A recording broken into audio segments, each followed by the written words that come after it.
Call the meeting to order. Okay, the first item is introductions and the roll call. So we can start here. Okay, Avi Schwartz, Brownsville Chamber of Commerce. Mark Milam, City of Los Fresnos. Homer Basan, TxDOT, FAR District. Erasmo Castro, Brownsville Independent School District. Troy Mendez, Brownsville, Mayor Brownsville. Manuel Alcocer, representing the Airport Advisory Board. Eliseo Davila, Cameron County. Javier Villarreal, Cameron County. Joel Munguia, City of Brownsville. Antonio Subieta, Brownsville MPO. Michael Lopez, City of Brownsville. I'm Mark Lund, the MPO Director. And for the record, we have a temporary employee. You know, for over 15 years, Alicia Justilian helped us with all our administrative tasks, and she's now with the City Manager's Office. So she gets credit for some of the $300 or $400 million that flowed to the MPO, the federal dollars that came to us for the, I know I wouldn't have been lost without her help. So we're happy that she's found a good place to land. And Caitlin Rocha, did I get the last? She's our temporary employee, is helping us till we make it to the end of September. And she's been with us, this is her second week, and she's given us off to an excellent start. And so if you call, and I'm not around, and Mr. Zubieta's not around, and Alfonso's not around, you may talk to Caitlin. She'll help you.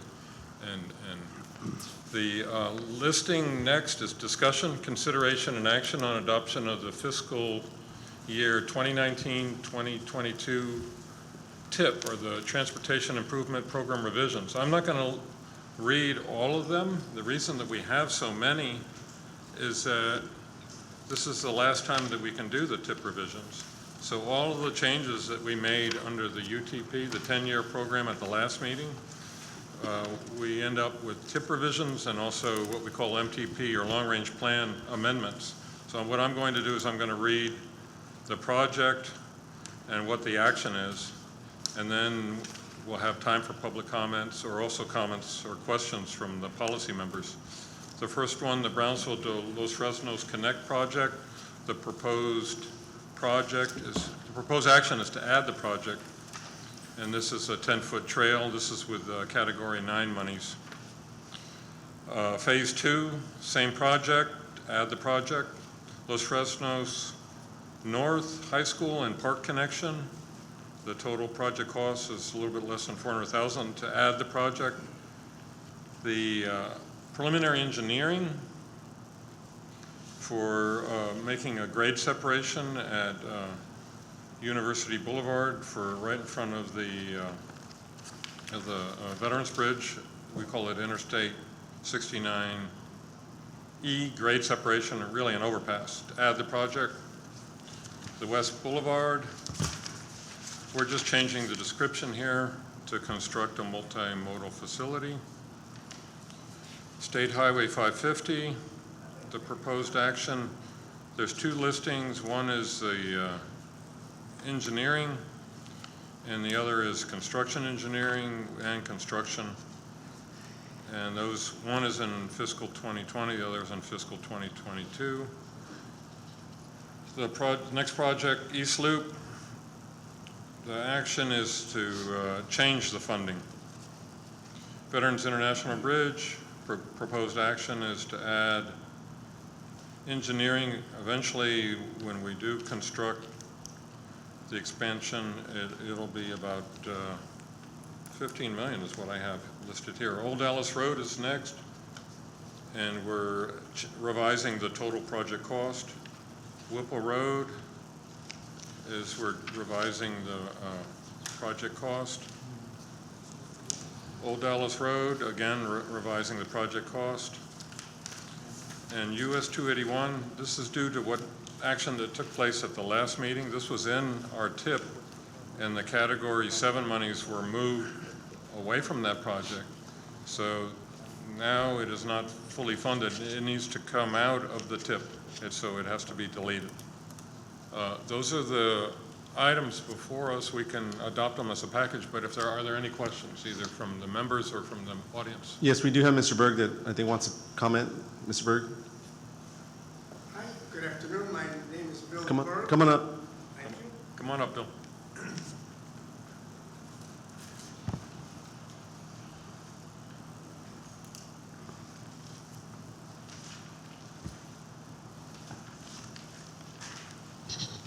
Bill Berg. I live in West Brownsville. And I'm actually a neighbor of what you have called here West Boulevard. It is not a boulevard. A boulevard conjures up thoughts of Boca Chica Boulevard, Central Boulevard, but this is a trail. It's a hike and bike trail for 8 miles. Please, can we rename it something other than Boulevard, such as West Trail? For 2 miles of the 8 miles, there's going to be an associated road, which will need to be separated because the trail is going to be recreational trail, and we do not want children by any possible way to wander over into the road, which will be a road separated by curbs or fences or whatever. I think that the name ought to change to indicate that it is a bicycle facility primarily and a road associated with it for 2 miles. So that's my comment on that. And I guess that's my main comment on this. Oop, I don't need these glasses. Okay, So thank you very much. of course. Thank you, Bill. Mayor? Yes. I had a couple of comments. Sure. Regarding the listing.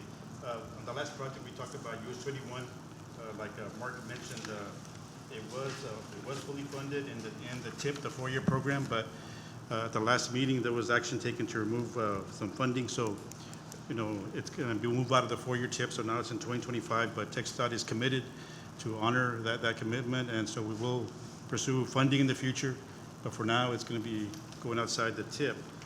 The other thing I wanted to bring up is on the SH 550, therefore we mentioned about it being now 2 project listings. And I just want to bring it up to the MPO here that tomorrow we're going to have a what's called a UTP public meeting. It's a statewide public meeting to go over the 10-year program of the UTP, which stands for Unified Transportation Program. And the recommendation there is going to be made that several projects statewide be removed from this listing because of the toll elements. And this is one of the projects that's going to be recommended to be removed from the UTP.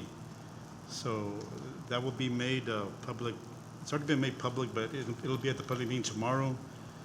And then there'll be a 30-day comment period from July 12th to August 12th, where we'll be soliciting comments. So I just want to point that out. Okay, were you aware, Mr. Lowe?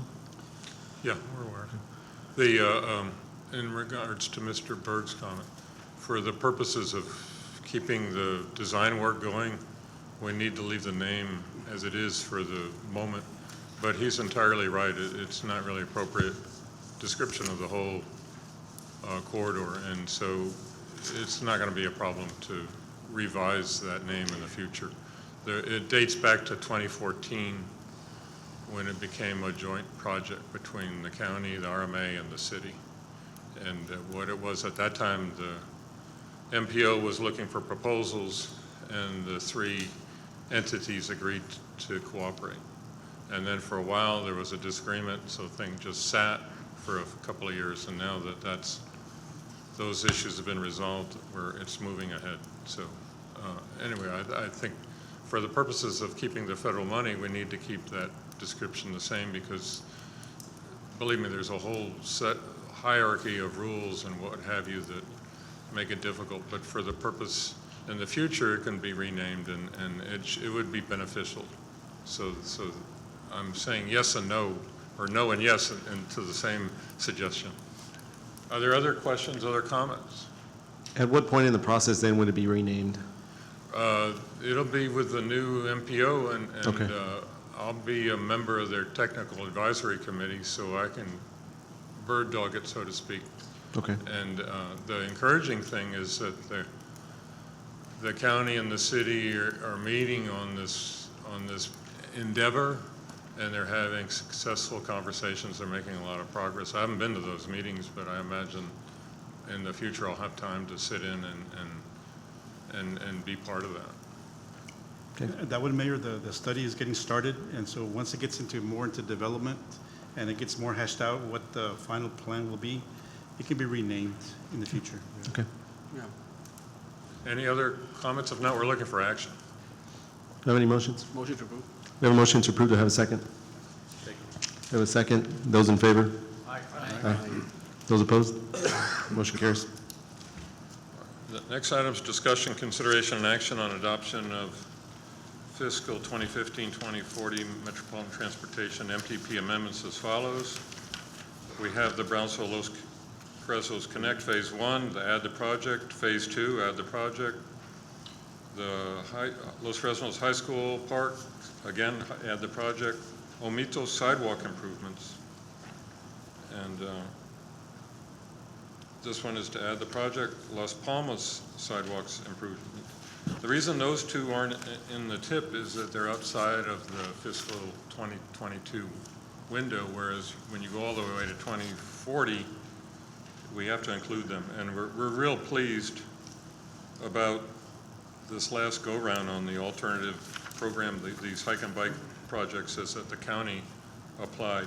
And since there's many areas that are rural that the city, either city, Los Fresnos or Brownsville, cannot cover, we're real pleased that the county's involved in that now. Las Palmas, add the project, Old Dallas Road.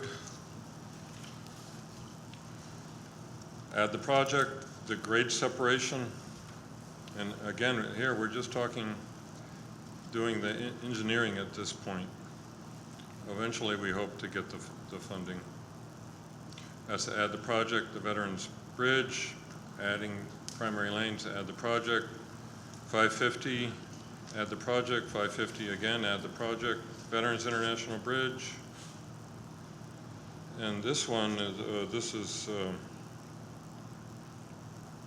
to change the funding and get it lined up the way it should be. West Boulevard, same point that Mr. Berg made about the name, but again, we're adding a little bit different on the description because of the way that it was in the existing MTP. Old Dallas Road, we're revising the description.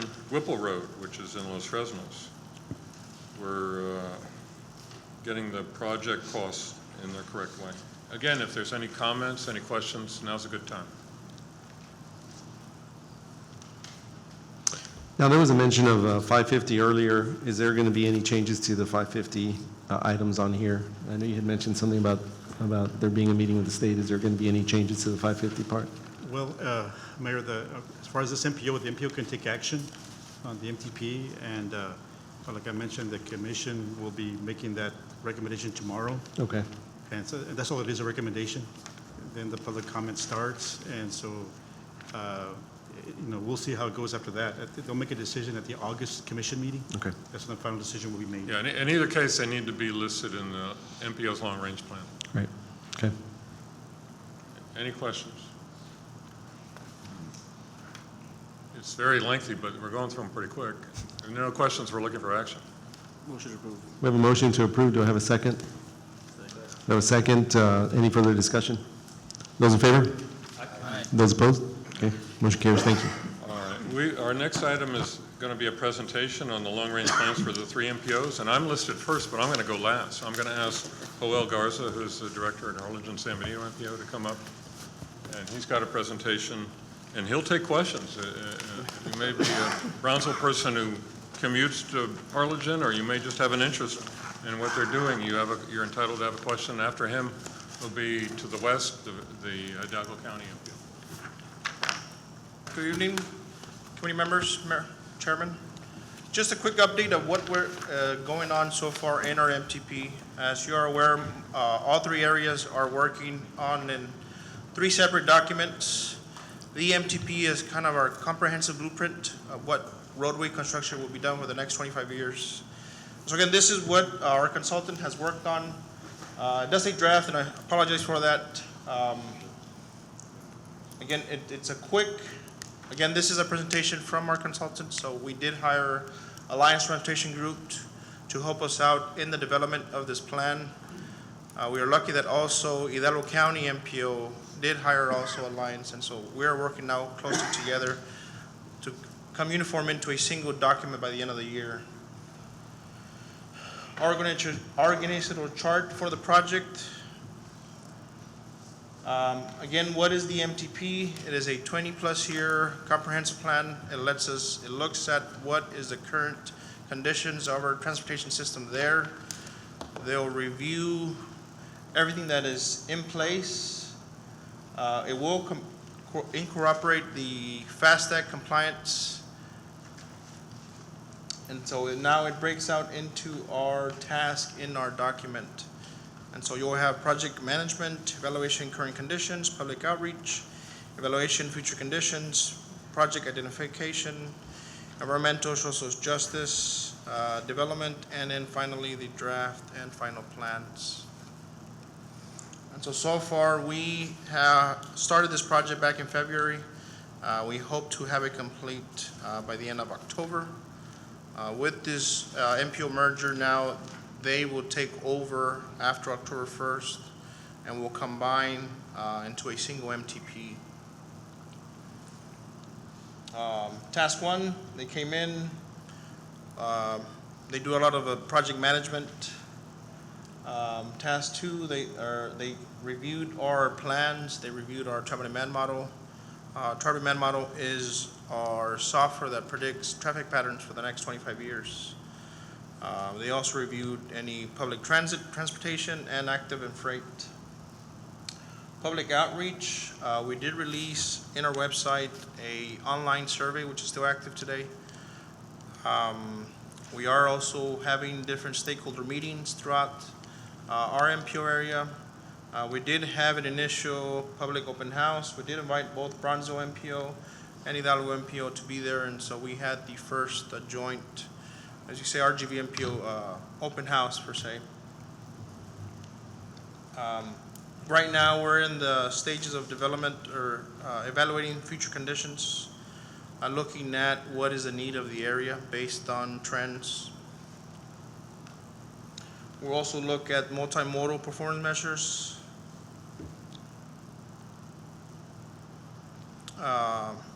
As required by the FAST Act, we do have to have a performance-based planning set by federal law. There are some rules and regulations as far as safety targets that we have to comply with, as far as asphalting, other conditions.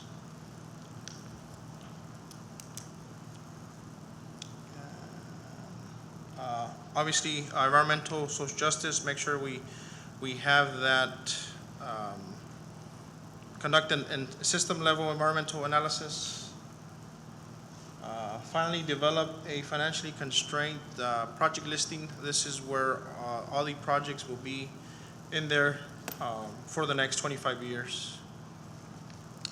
Finally, develop a draft and final plan, I'm sorry. It's unique for this area now with this MPO merger that our consultants will not develop a plan for just Harlan and San Benito. It will develop a plan for the region.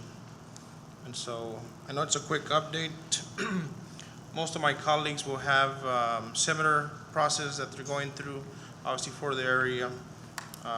Just a role of our technical committees with their overseeing, and obviously the role of the policy board. I can take any questions.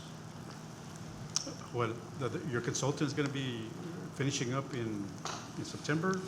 Correct. Our consultant, Alliance Transportation Group, will be finishing up most of the work in September of this year. I thought I heard the end of October. End of October was for the actual plan itself, Okay. The document, the finalized version of the document. The actual work we hope to be done by September of this year. You said you had a survey done and you had public comments? Correct. House. What were your findings, the public comments? We're still reviewing those. A lot of the folks that came out, some of them were very passionate on the active side, and so we want to make sure we incorporate some of the bike lanes into some of our facilities that were not there initially. Transit, I know folks came out regarding transit, and so there seems to be a need of a more seamless loop for the Harlingen area, and also a more, I guess the frequency of the routes itself. And so those some of the comments that so far we've seen. Now, there's more comments, and again, our consultant is still working with that, but that's just some of the things.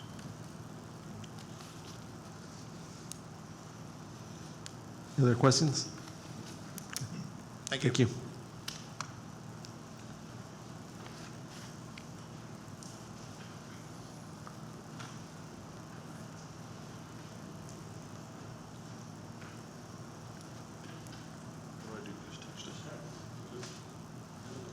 Evening.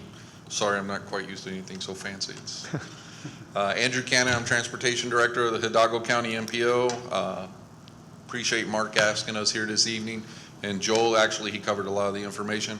And for a little bit of clarification, the reason for the disconnect on the September, October timeline is we have 30 days of public involvement that we have to do once the plan is completed.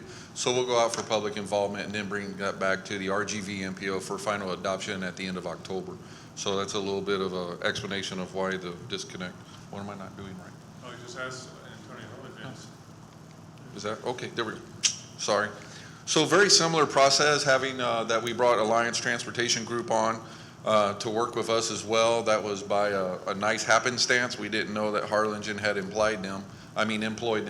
And it really worked out for the benefit for us because after the last census, there's actually a portion of the Harlingen MPO that goes over into Hidalgo County, over in the Mercedes area. So working towards a seamless system and a seamless network, we were working on this well in advance to the new RGV MPO, but the timing of it just seems to work out well for us. So we have some visioning tools. We try to examine community values. We do a mapping exercise. I have a really great full-time staff that seems to do this on a regular basis. Our information is out there. We have a really good GIS system that you can log on to, many layers to it. You can look at as much as you want or as little as you want, and it provides an opportunity to be able to get feedback from individuals. And much like Joel, we have a lot of people that come and contact us about alternative transportation modes, more pedestrian-friendly ways to get from A to B. Also, mass transit is also a concern, and we're hoping that a lot of that will be addressed over the next coming year with the new RTA. House Bill, I think it was 71, that was approved. We know that TxDOT needs to go through a rule-making process on this, but after that gets wrapped up, we'll be able to do that. And the language of the bill was that RTA will be housed with the Lower Rio Grande Valley Development Council, and since the new MPO will be as well, we see that to be a seamless tool to be able to work together to try to address mass transit for the population of the Lower Rio Grande as a whole. So some of what we look at, same as Joel, active transportation, demographics, the environmental process, freight, roadway, especially freight with all the freight movements that we have here, especially here with the port, especially Hidalgo with Far Bridge. This is all very important. Safety and transit, and how are we going to get people back and forth from point A to point B safely.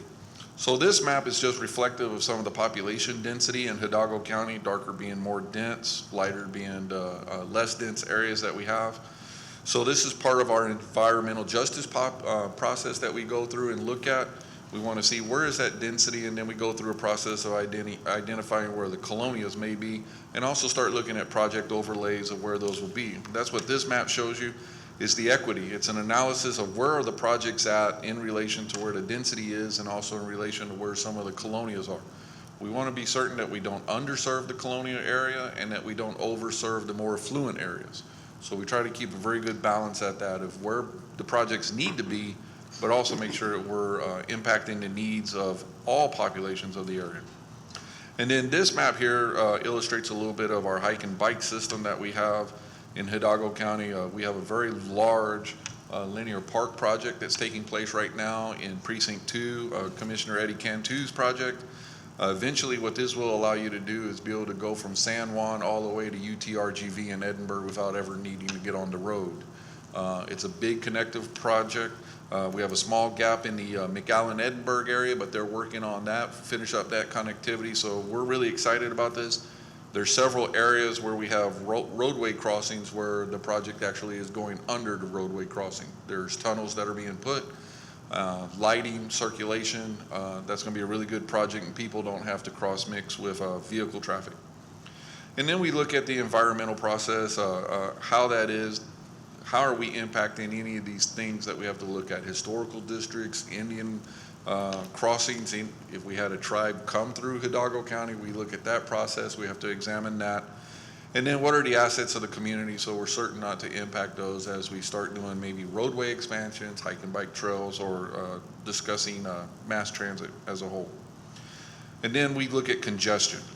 We have a really good contract we stay on top of on a regular basis, and again, my staff does a phenomenal job with this. And we look at this through our travel demand model to try to see where is the congestion and overlay the projects that we have coming up in the next 10 years to see how many of those projects may or may not be addressing those congested areas. And I want to be certain to say, because I'm sure that you've heard many of these terms, we look at congestion not in the usual sense. We look at travel delay. Congestion can be measured as a volume over capacity. Maybe you have too many vehicles on a roadway for a segment. We don't really look at that a whole lot. We look at that some. We look at more of delays. What does it take to get from A to B?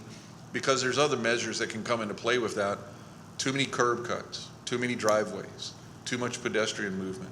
So maybe your signal lights aren't synchronized properly. We have $1 million signal operation improvement program that we're doing in Hidalgo County right now with the replacement of turn signal boxes and timers to try to address this, because we know that sometimes congestion has nothing to do with the volume of vehicles on the roadway. And then these are our freight corridors that we try to look at and examine as well, and we do the same thing, looking at the projects that we have on our next 10-year horizon, where they are and how they overlay on the freight movement. Safety analysis, we get all the data, like all the MPOs from Chris, which is through TxDOT, which is all the crash information that goes from the police department, DPS, and we do that, and then my staff prepares a heat map, and we start looking at that to see where those crash densities are. Again, overlaying the 10 years worth of plans on there to see if there's something that's going to improve the amount of vehicle accidents that we have, or if it's a vehicle pedestrian accident and why that may happen. So we're trying to do analysis to justify more improvements with that. And then of course transit. We have a multitude of transit providers. We have 2 in Hidalgo County with McAllen Transit and Valley Metro. We're looking forward to expanding that. Now we're going to have, actually in the Valley, we have 4 with the Island Metro and of course Brownsville. So working to bring all that in and try to make it a better seamless environment for the passenger, whether these are individuals that need mass transit or individuals who just want to be able to take mass transit and not have to drive into traffic. We're going through a series of open houses. We actually have one at our office in Weslaco tomorrow at 3 o'clock. You're more than welcome to attend. Some of us will be cutting it short to go over to TxDOT for the 4 o'clock open house for the UTP, because that's very important. But we will have this from 3 to 6 tomorrow in our offices if anybody would like to come. Get more information, because I understand I'm regurgitating this information quickly. So if anybody has any questions, my staff will certainly be glad to answer that. We will look at financial constraint. That's a federal requirement. Our budget's somewhere around $2.4, $2.6 billion, depending on the influx of projects that we have coming in.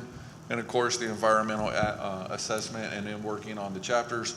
And that will be inclusive to what Mark has prepared and will be sharing with us. And of course, we'll be sharing with Mark and Harlingen and San Benito as well, to make this an inclusive singular document by the end of September. And with that, if there are any questions, I'd be glad to answer, and I apologize, I talk fast. Fantastic. I do have a question, actually. You and San Benito or Harlingen hired the same consultants. Is it actually the same people on the ground? Do you have the same? Exact same people, I figured, sir. okay. Yes, sir. I'm just curious. It was better to utilize it that way, to have the same people in, because then we could do some cross-communication when they calm down. There's some things they're able to do over in Harlingen and then come over in our neck of the woods and take care of that. Plus, it gives them the same familiarity with the Valley as they develop those programs for us. Thanks. Thank you. Thank you, Drew, and thank you, Hoyle. Caitlin, we're going to distribute the plan for transit for B Metro. And if anybody in the audience wants one, we have a copy. One of the things that Drew was mentioning about having the consultant, that consultant will write up about the demographics for the Valley, and they're going to write up about the use of the travel demand model. Thanks. Thank you. And even though the MPOs are merging, actually the MPOs have worked on a regional basis for over a decade, almost 15 years, in terms of the travel demand model. So the last 3 to 4 years, what the consultant is going to write up about the travel demand model and about the demographics will apply for our MTP. I'll be able to take the 3 or 4 pages that they write up, add to it a couple of paragraphs about our share of that, and then use that in our MTP. What I'm going to show you tonight is I'm going to show you our projects. I will have to do all the other work and the analysis that those gentlemen showed you in terms of freight and the demographics and environmental justice.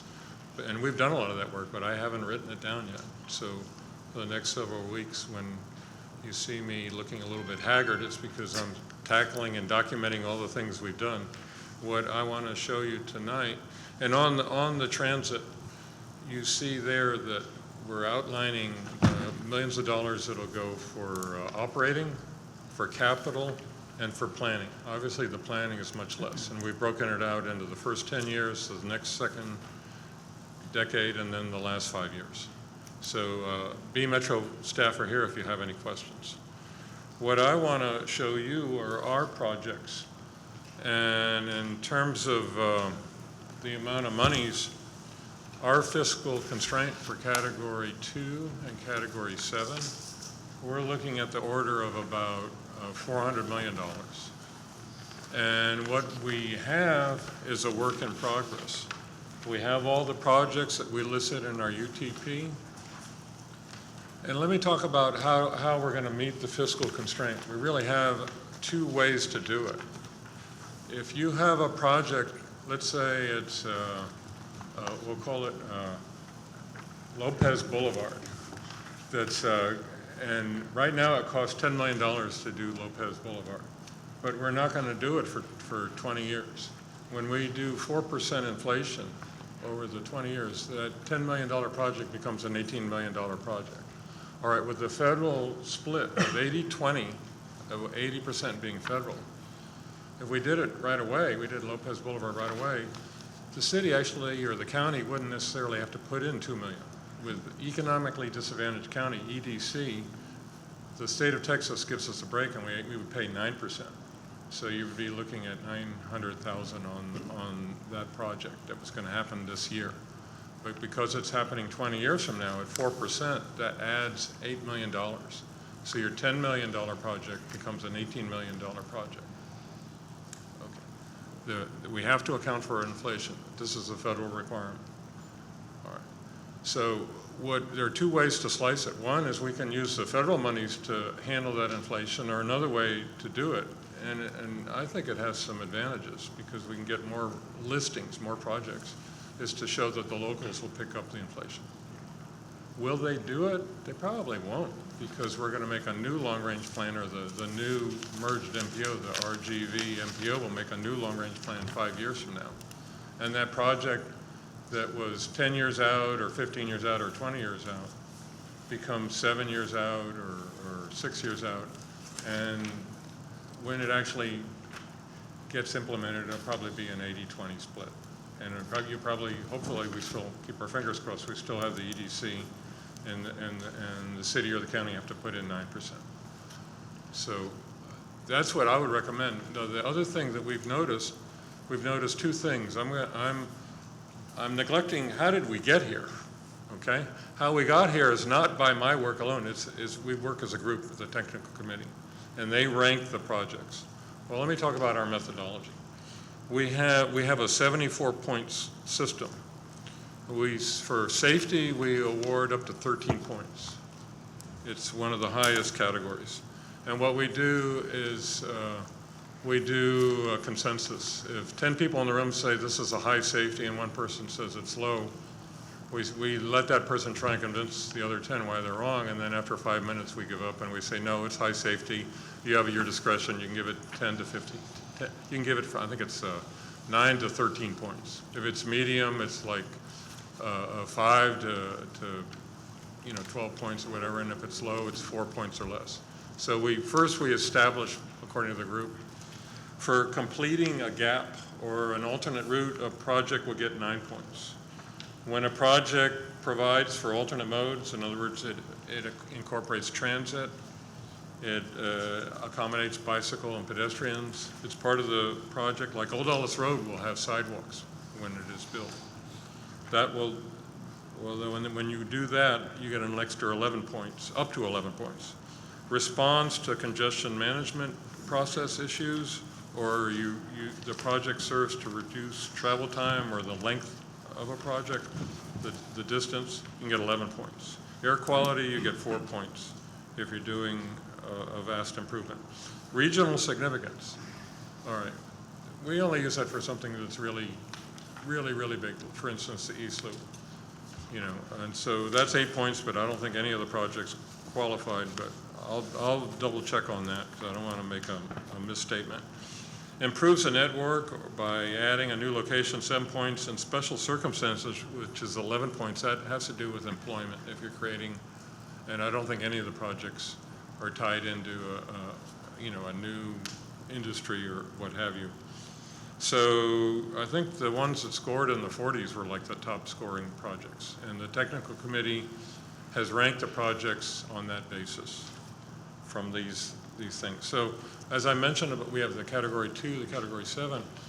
Homer, what I discovered is I think we're not using up all our category 2. Category 2 is only on system where it's the state of Texas. And for your knowledge, we had a project that the city was showing where they were adding a median on Billy Mitchell going to the airport, which is a good safety project. With your tentative permission, in pencil, not in ink, we put that on system as your project. So we can revisit that at the next meeting. I don't want to do anything sneaky. We were figuring, let's use the money, but there's a window. You have more projects that you can add. Category 7 is more limited, and so we run out of it faster. That's the off-system projects. Also, there's some opening for Category 9. Those are the non-highway, and so I have some homework to do. I have to go back and see how much have we used up and what do we have available. What we have available shows, is 10 years out. I'm not talking about in the next 9 years. I'm talking about year 10, 11, 12, and so forth. But we can look at those projects and we will rank proposed improvements at our meeting, our technical meeting in August. All right. I've given you a very rambling outline, and because in a different manner, we're trying to pinpoint and get the projects and the monies figured out. That's the most difficult part. All the other documentation of the things have actually been built into the scoring. On safety, on dealing with congestion management, and does it involve job creation? We haven't had a roadway project that particular, although we know, for instance, the Southport Connector, where we're adding, we're connecting the East Loop to the docks at the Port of Brownsville. That can have a huge influence in terms of jobs. We just don't know. We don't have a fish on the line, so to speak, and they're saying, we will come to town if you have X. We haven't had that situation. Are there any questions? Yeah, the other two presentations showed, obviously the consultants are looking at data, density, other sorts of mobility issues and other data. Who's going about finding that information on your end? I know we're doing this in-house. Okay. We've when I started with the MPO in '94, it was Traffic Engineers Incorporated. In '99, we did a portion, most of the financial information the MPO did, but we needed help with mapping.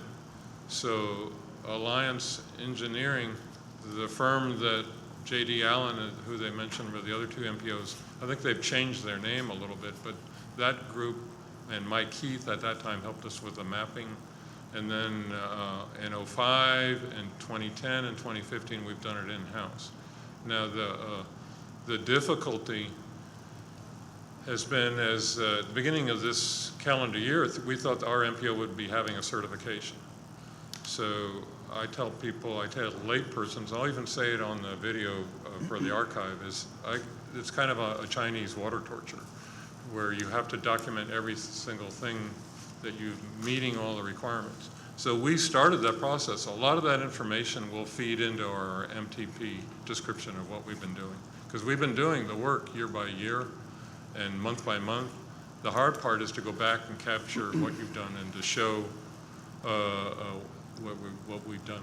And we will do that, and I'm confident that we can make the deadline. And I'm not sure, but was there ever any discussion or any recommendation for us to hire our own consultants for this? Pardon me? Was there ever any recommendation or discussion for us to hire our own consultants? We didn't discuss it, no. Okay. We knew this was going to be a difficult year because in one measure, we were going to have both the certification and the MTP right before Christmas. So since our MPO goes away at the end of September, other than accounting for some reports, the certification pressure is off. And so what we have is the MTP being accelerated. The fact that some of the writing is going to be done, as I mentioned before, about the demographics and the travel demand, that we can piggyback on what the other two MPOs have done, because we were working with them on that together anyway. So I'm not going to have to write those 4 or 5 pages. I'm just going to have to review and add a paragraph or two. But our process, part of what we're going to have to do is we're going to have to explain the methodology, which I just outlined for you. How do we award points? And so, how we award points actually meets the federal requirements, because they want to know that your congestion management process is being used. So in that sense, Mayor, I think we feel confident we're going to get there. Other questions? Mark, I had a question as far as these two versions, option A and option B. Yeah, I forget which one is the one showing the locals picking up the inflation, but that's the difference. Option B shows the locals covering the inflation. Antonio, which is which? I get confused. Yeah, the B's were, B, the locals cover the yeah, inflation? exactly, and A we're Yeah. using category 7 to pick up for that. We're using the federal, right? And he noticed some little tiny errors, so he's already made some corrections on what we put in your packet. But A is using the federal dollars, and B is having the locals pick up more of the inflation. Cover the inflation, but at what point do they cover the inflation? After year 10 or? It's after year 10, yeah. So in other words, in the projects in the first 10 years. The first 10 years, we're using the UTP numbers. Okay. And so for that reason, you folks don't really account for inflation under UTP. I think there will be some, but I think in terms of what we're pinning our hat on, I think it'll work. If I'm wrong, we'll go back. We can double check on that before we get too far down the road. If we need to turn and adjust, we can. Okay, and at some point, I guess this MPO is going to have to make a decision, right, as far as which version to adopt, right? Yeah, I'm recommending that we have the locals cover the inflation. There's one thing I want to mention. All right, let's say that Mr. Lund works successfully the next bunch of weeks, and on the 3rd September and third Wednesday in September, on that morning, I'm ready to have an MTP adopted by you folks. That's going to be not my recommendation, it's going to be the technical committee's recommendation. We might even we'll try and get you the draft document ready in August, the 3rd Wednesday in August, and so that the public sees it as well. And then you call me up around Labor Day prior to the meeting in September, you say, Mr. Lund, I see this 17th listed project, and then I see number 19, and I think number 19 should switch places with 17, and here's the reason. And I'm going to try and convince everybody on the group to go that way, even though this is what your technical committee is recommending. That's fine. You have the final decision. All I ask is when you do that is you give us a reason, and there's many, many reasons. And in many cases, well, we were talking at the technical level when the meeting was over, and I said, look, here are all these things, these factors, the environment, congestion, whether right-of-way is needed or whether you want to have utilities. You know what's not measured? How much energy and time and resources the sponsoring agency is putting into the project. See, I could have this project be a wonderful project, and this one's almost as good, but it's probably less important and doesn't give you the safety benefits. But if the entity or the agency is working, and they've been putting time and energy, and they have the engineering done, and then there's the utilities have figured out, and then they brought in the community to help on an intersection and how the design's going to look so that the pedestrians are going to cross. guess what's going to happen? The one that's ready is going to get the money, and the one that might, in theory, have better benefits, you know, for whatever reason, the agency devoted the time and energy and the year, it takes years of work to get to that point. That one's gonna go first. So that's my charge to you is look over our shoulder, look and say, hey, call me up and say, I'm looking at these two projects, why should this one go before the other? You have the final decision. And so that's what we're doing. And what I've noticed, I've been with the MPO, in June I made 25 years. I really enjoy working with our technical committee. You know, we have arguments, sometimes we get upset, sometimes we raise our voices, but the group finds a way to solve problems. The group is smarter than any one agency. The group, you know, it really is a good process. So a lot of work has gone into this. If you don't see the work, it's because of my deficiency in not making a better presentation. But I thank the group for helping us get this far. I missed some of the technical meetings this spring, but the group carried on, and we have a lot of solid projects. There's a lot of work that went into it. And as you ask me questions about, you know, why did you pick this? Why is this one better? I can explain it. I have been doing it for a couple of decades, and I can tell you. Sometimes it's mysterious on why certain things score better than others, and that's fine. You know, I'll try to make it a little less mysterious. All right, there's no action, but if there are questions, we'll take them. We'll take them, if not today, tonight, we'll take them tomorrow or the next week. Thank you. Thanks.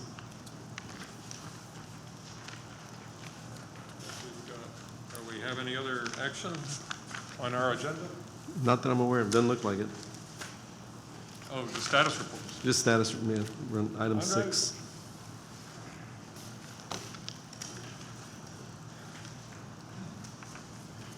Good afternoon, members and Mayor. My name is Andres Espinosa. I'm here to give you an update on the construction projects within the Brownsville MPO boundary area. We are going to be talking briefly about 3 of our ongoing projects. Our first project is the I-69 overlay project. This project basically is from the International Boulevard all the way to SH 550, 511. Basically, this project, we're wrapping up this project. By the end of the month, we should be wrapping up this project.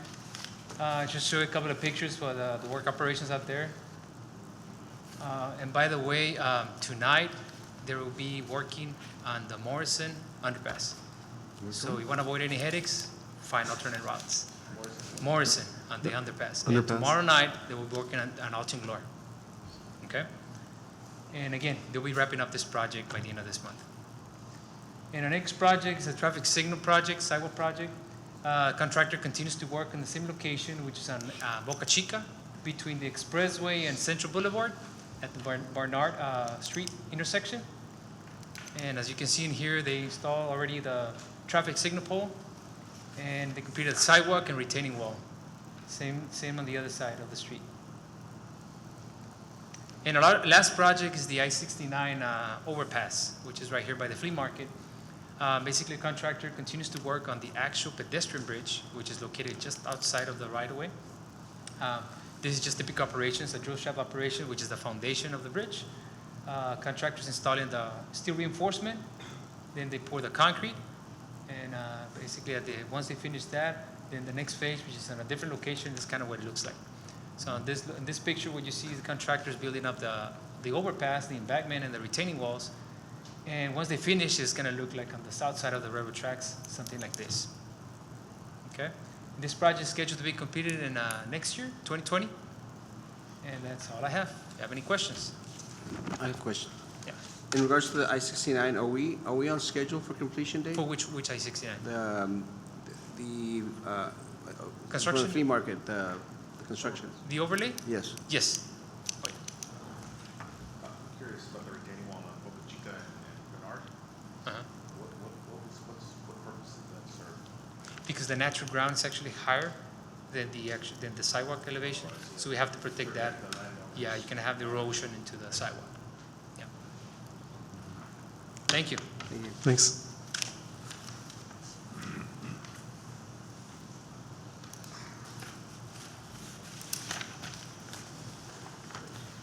Good evening. Carlos Lastra, City of Brownsville Engineering Traffic Department. Go over street projects that we have going on right now. First one is called Mago Drive improvements. Limits of the project are from Las Palmas Circles to Price Road. This is a connector we're building to help alleviate the congestion on the intersection of Old Port Isabel and Price Road. Working on sidewalks, we've got the basin, curb and gutter in. There's an apron connecting to Las Palmas Circle.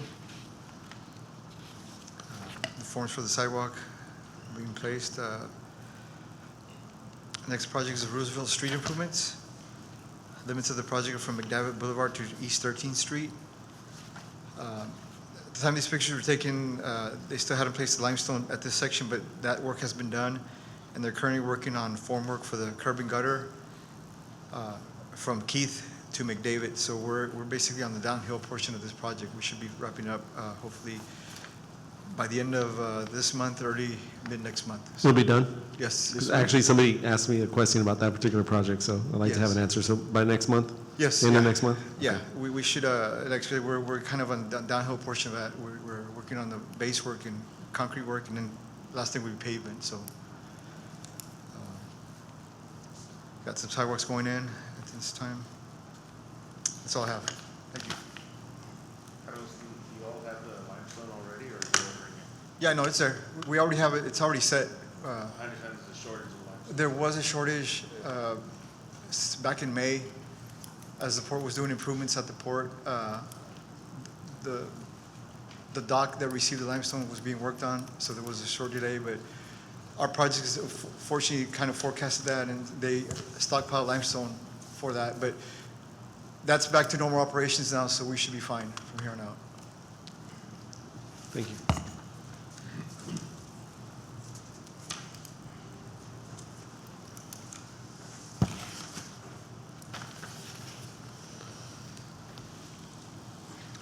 Mayor, committee members, good evening. For the record, my name is Pete Sepulveda, Executive Director of the Cameron County RMA.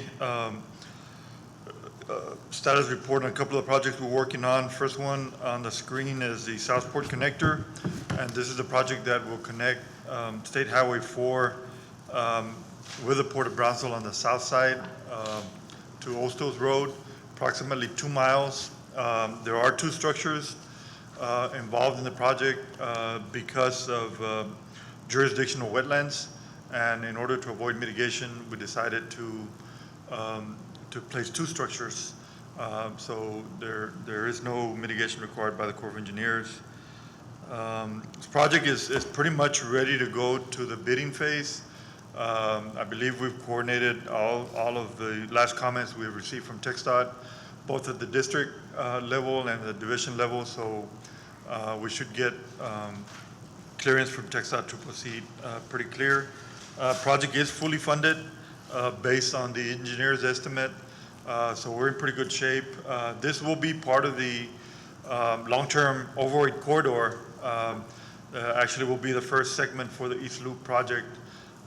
So this is a great project. Partnership between the city, county, Port of Brownsville, and TxDOT. The Veterans CBP Customs Primary Lane Expansion, you can see it there.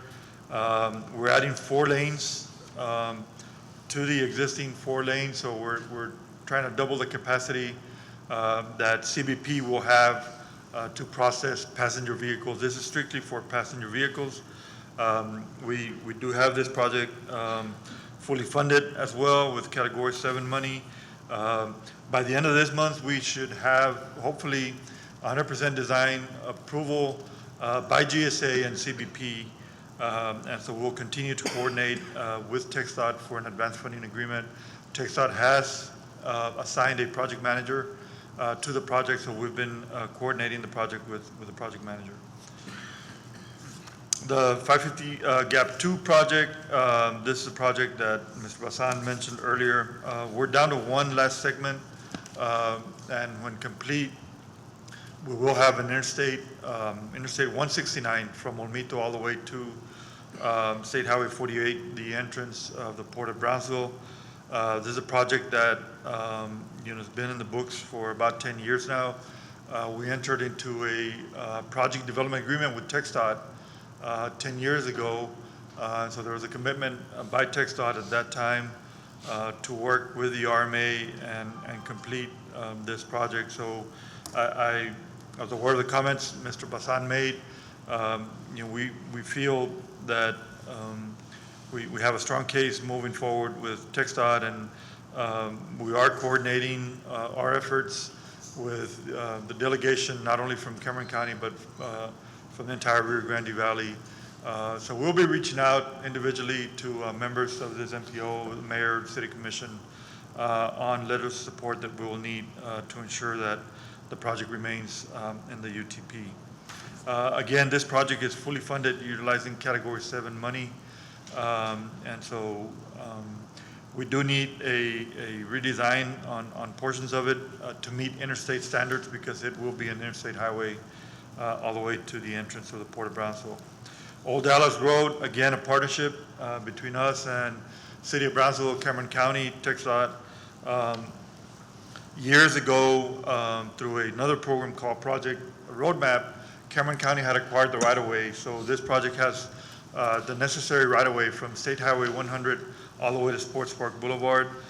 Project should be fully funded, utilizing Category 7 and local money. The RMA is doing the environmental document as we speak. We've completed the traffic studies, coordinated with TxDOT for approval of those studies, and we're in the process of preparing the cultural resources studies. We have had discussions with the city and the county on utilizing local money to advance the engineering phase of the project, given that we have funding in place to go to construction. So it's a project that can happen rather quick. But again, we've got a good partnership with the city and the county. Morrison Road Project, this is a project we're developing on behalf of the City of Brownsville. This goes from Paredes Line Road to FM 511. I believe on this project, we already have an advanced funding agreement with TxDOT. We have the EDC reduction, which is the economically disadvantaged county. Normally, when you use Category 7 money, the locals are responsible for 20% of a local match. With the EDC, that drops down to 5.8%. So it's a pretty good reduction, in this case for the City of Brownsville. Your local money or your local participation will go down. One good thing as of today, we've received approval from TxDOT on our consultant selection process. So we've developed a work authorization flow chart that TxDOT has approved. And so moving forward, this project and other projects that will follow, will be able to proceed in utilizing Category 7 money to do primarily environmental work, engineering work. We're setting up a kickoff meeting with TxDOT so that we can start that consultant selection process. So in the next couple of months, hopefully, you'll start to see a lot more work on this projects. East Loop project, this project's been in the works for many years. This will be the new overweight corridor. The existing overweight corridor is an international boulevard, and as you all know, there's over 20 different conflicts that create a big safety congestion issue for the City of Brownsville. We are utilizing local CCRMA money to develop traffic studies, to develop cultural resources studies. We are coordinating the project with TxDOT. Probably by the end of this month, we will have the schematics at 100% that we can submit to TxDOT for their review and approval. We believe we've got funding, both local money, Category 7, Category 10 money to take us to the construction phase. So that will include the engineering and the right-of-way acquisition for this project. So again, we're using local money to expedite the environmental clearance for the project. We are working with the county on issues that we have with Fish and Wildlife on the project, but that coordination is going very well, and we believe we've got a plan in place that is acceptable to Fish and Wildlife and us as well. Indiana Avenue, this is again a project we're developing for the City of Brownsville. There is Category 7 federal money available for the environmental document. We are anticipating getting an advance funding agreement from from TxDOT. We have gotten the EDC approval, so again, this is a reduction in local money for the city of Brownsville from 20% to the 5.8%. Whipple Road, this is in the Los Fresnos area. Again, this is a project, we have an advance funding agreement in place with TxDOT. We have the EDC reduction in place. Once we have the kickoff meeting with TxDOT on the consultant selection process, we will proceed with developing the environmental document for this project. We will stay within the 80 feet of right-of-way that is existing. And so we're hoping that the environmental document will be a categorical exclusion and not a full-blown EA document. And so that will expedite the development of this project as well. And the last slide is just, we continue to advocate for improvements on US 77. Obviously we need an interstate highway all the way to Brownsville, starting at the Veterans Bridge and about 50 miles north. It's already signed as I-69E. We've got that gap throughout the King Ranch. TxDOT has a couple of projects in that area. I believe the Corpus District is working on the right-of-way acquisition for the relief route around Rivera, as well as the grade separation in Ricardo, and then on FM 1717 in the Kingsville area. And I believe it's Zachary is a contractor that's working on the relief route in Driscoll. And so that project is taking shape and it's looking very well. That concludes the report. And I'll be glad to answer any questions that y'all might have. Pete, on the overweight corridor designation on International Boulevard, is that going to be removed once East Loop is? Yes, there is legislation in place that once East Loop is operational, then it becomes the overweight corridor. So then that designation goes from International Boulevard to East Loop. And then the second question, 550, is that, I don't know, is that going to be an overweight corridor designation area or? 550, there is legislation. It is an overweight corridor. It hasn't been activated, but the Port of Brownsville and the district office of TxDOT can administratively do that at any time that the port feels that there is a demand for that.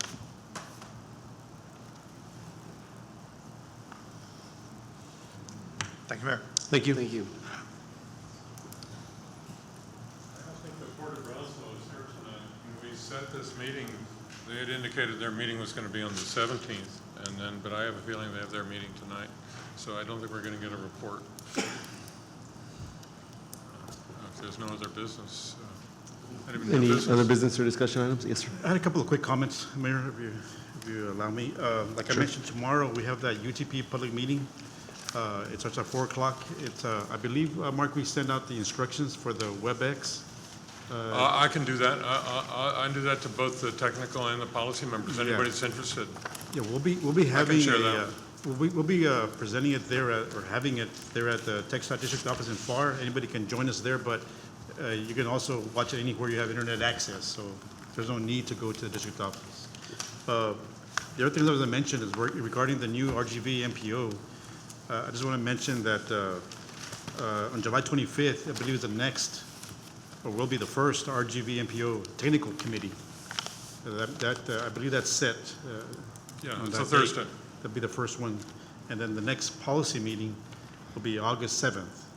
So I think at the COG in Westlaco. Right. I think at 2:30. We can start posting that Yeah, you can post information those, on our Mark. webpage to let people know. Yeah, I think that would be helpful, and, that'll be good. yeah, it is new, but all the more reason if people want to take an interest. And We have people do commute long distances, so. Yeah, and lastly, I just want to mention that on September 10th, we plan to have a public meeting for the FM 802 6-lane raised median project from 1847 Paredes Line Road to Old Port Isabel. We're going to be expanding that roadway to 6 lanes with a raised median. And That'll be at the event center. At the Brownsville Event Center at 5 o'clock. Usually we have the open house at 5 o'clock with the presentation at 6 o'clock. Yeah. So I talked to Norma from your office today. Yeah. And she said that she'll tour the facility probably Tuesday. Okay. And I advise her to make arrangements so that they can greet her and then show her the room so she can get a better idea how they want to set it up. Yeah, thanks, And- Mark. Thanks for helping us secure Sure, the be happy to location. do it. Yeah. That's all I have, Mayor. Okay, thank you. Anybody else? Okay. Entertain a motion to adjourn. Motion adjourned. No motion, have a second? Second. Those in favor? Aye. Okay, stand adjourned. Thank you.